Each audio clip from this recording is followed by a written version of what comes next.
In recent years, however, several factors have contributed to the rapid development and evolution of the CRM. The de-intermediation process and consequently prevalence of CRM is also due to the growth of the service economy. The key account management program designates account manager and account teams that assess the customer's needs, and then they recommend the selling company's resources for the customer's benefits. So this is for beneficial to the customer.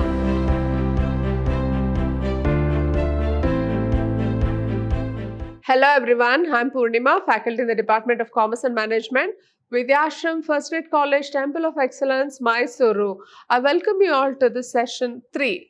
In this session 3, we will be learning about the emergence of CRM practice. So as observed by Sheth and Parvatyar, developing customer relationships has historical antecedents going back into the pre-industrial era.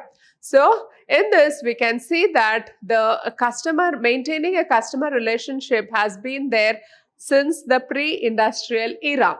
Much of it was due to the direct interaction between the producers of agricultural products and their consumers. Similarly, artisans often develop customized products for each customer.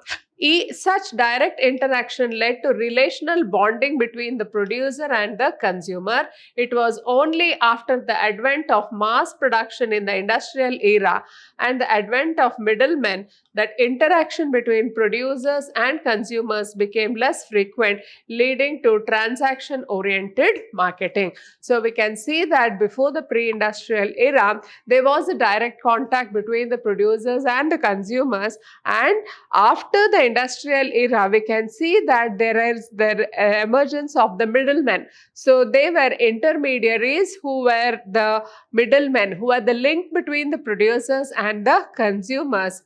So because of which there was a need for the CRM practice.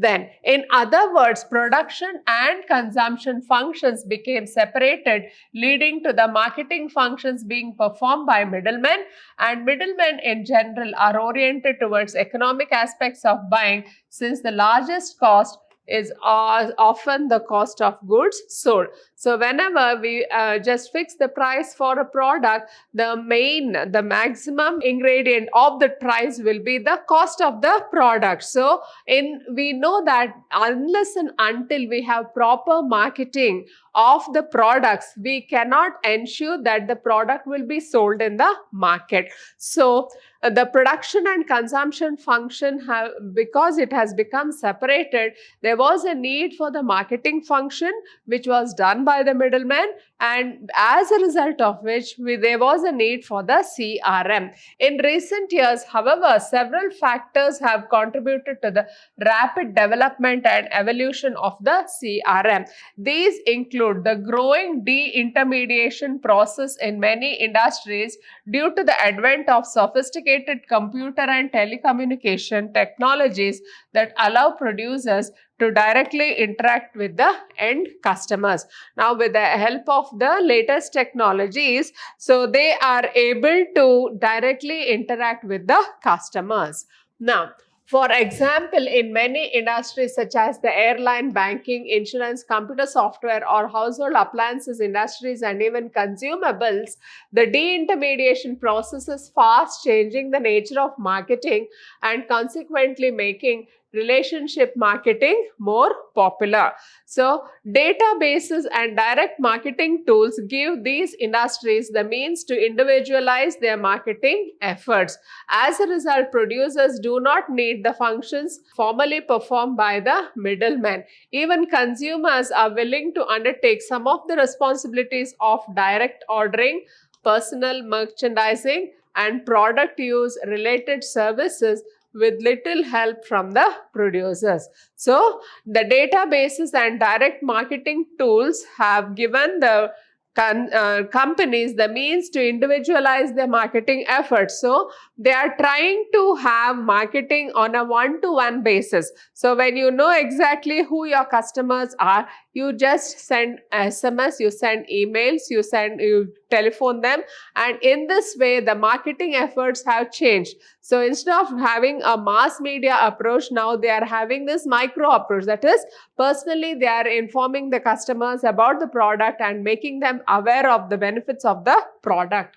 Then, the recent success of online banking, Charles Schwab and Merrill Lynch's online investment programs, direct selling of books, automobiles, insurance, etc. on the internet all attest to the growing consumer interest in maintaining a direct relationship with the marketers. Now we can see that because of the advent of the B2B, that is business to business, or the online shopping of commodities as such, it has given the scope for direct interaction from the producer to the ultimate consumer. The de-intermediation process and consequently prevalence of CRM, it is also due to the growth of the service economy. Since services are typically produced and delivered at the same institution, it minimizes the role of middlemen. Between the service provider and the service user, an emotional bond also develops, creating the need for maintaining and enhancing the relationship. It is therefore not difficult to see that CRM is important for scholars and practitioners of services marketing. So we can see they have given the reference for this statement. So based on the survey conducted by these people, they have come to this conclusion. Then another force driving the adaptation of CRM has been the total quality movement. When companies embrace the total quality management philosophy to improve quality and reduce cost, it became necessary to involve suppliers and customers in implementing the program at all levels of the value chain. This created the need for closer working relationship with customers, suppliers, and other members of the marketing infrastructure. So we can see that along with the industrial era, nowadays we are having the latest concept, that is the total quality management. So this philosophy is to improve the quality and reduce the cost. So it becomes necessary to involve suppliers and customers in implementing the program at all levels of the value chain. Thus, several companies such as the Motorola, IBM, General Motors, Xerox, Ford, and Toyota formed partnering relationships with suppliers and customers to practice the TQM. Other programs such as the just-in-time supply and material resource planning have also made use of interdependent relationships between suppliers and customers. So, because of the advent of the TQM and the JIT, we see that there is an emergence of the CRM practice. With the advent of the digital technology and complex products, the system selling approach has become common. This approach has emphasized the integration of parts, supplies, and sale of services along with the individual capital equipment. Customers have liked the idea of systems integration, and sellers have been able to sell augmented products and services to the customers. Then, the popularity of system integration began to extend the consumer packaged goods as well as the services. At the same time, some companies started to insist upon new purchasing approaches such as national contracts, master purchasing agreement, forcing major vendors to develop key account management programs. So, these are all the reasons for the development of the CRM practice. Next, these measures created intimacy and cooperation in the buyer-seller relationship. Instead of purchasing a product or service, customers were more interested in buying a relationship with the vendor. So the key account management program designates account managers and account teams that assess the customer's needs and then husband the selling company's resources for the customer's benefit. Such programs have led to the establishment of strategic partnering within the overall domain of customer relationship management. So the key account management program designates account manager and account teams that assess the customer's needs, and then they recommend the selling company's resources for the customer's benefits. So this is for beneficial to the customer. Next here. In addition, several marketers are concerned with keeping customers for life rather than with only making one at a one-time sale. There is a greater opportunity for cross-selling and upselling to a customer who is loyal and committed to the firm and its offerings. So in a recent study, it is found that relational intensity increased in hospitals facing a higher degree of competitive intensity.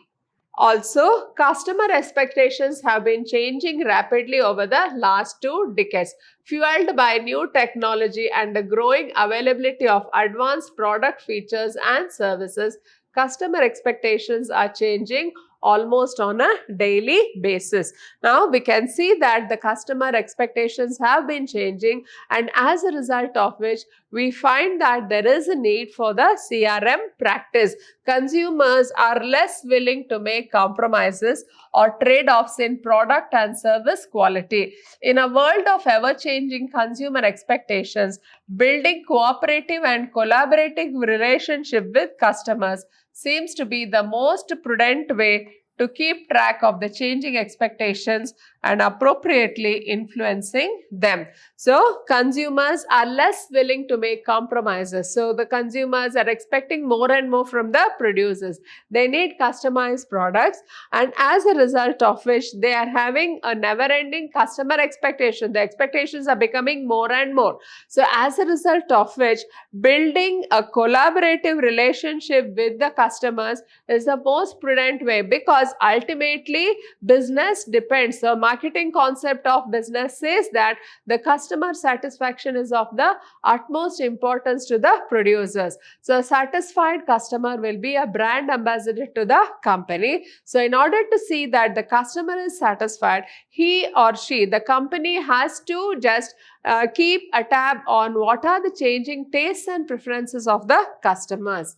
So finally, many large internationally oriented companies are today trying to become global by integrating their worldwide operations. To achieve this, they are seeking cooperative and collaborative solutions for global operations from their vendors instead of merely engaging transactional activities with them. Such customers' needs make it imperative for marketers interested in business of companies that are global to adopt the CRM programs. So, particularly Global Account Management Program. So, Global Account Management Program, GAM, it is similar to National Account Management Program, except that they have to be global in scope and thus more complex. So it is always better to have a global account management. So this will have the scope of the entire globe, whereas if you are having a national account management, it will be just limited only to the nation. Managing customer relationships around the world calls for external and internal partnering activities, including partnering across a firm's worldwide organization. With this, we come to the end of this session. Hope you have all followed it. Thank you.